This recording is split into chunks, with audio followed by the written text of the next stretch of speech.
Alléluia. Seigneur, me voici encore devant ton trône de grâce, d'un cœur reconnaissant de tous tes bienfaits dans ma vie. Quand je pense aux trajectoires de ma vie, quand je pense aux difficultés que j'ai traversées, Seigneur, oh, quel amour! Tu ne m'as jamais abandonné. Malemia Fayana Numairi Jesosio Tarusi Yaruviau Amini Zairati Retra Ni Uwe Wakakina Numeu Ao Jesosio Que Izaninu Angataiku Efau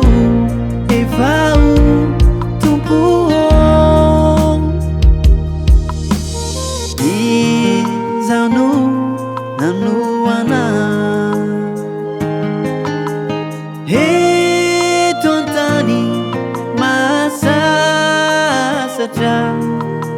Te izanu yaramitundra Netaku afasi iana Ni uwe wakakina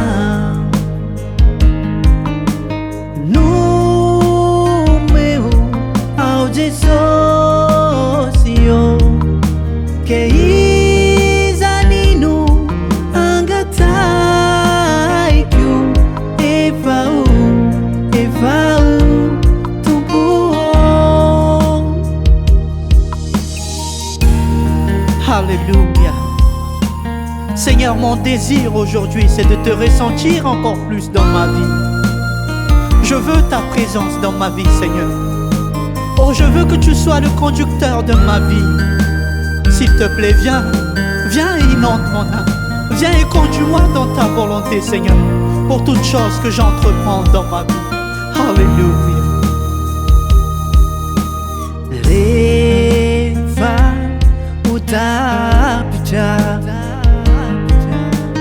Ni akiume diurera kaza Que tanta nuau tunga sua Aomi nivanza kanau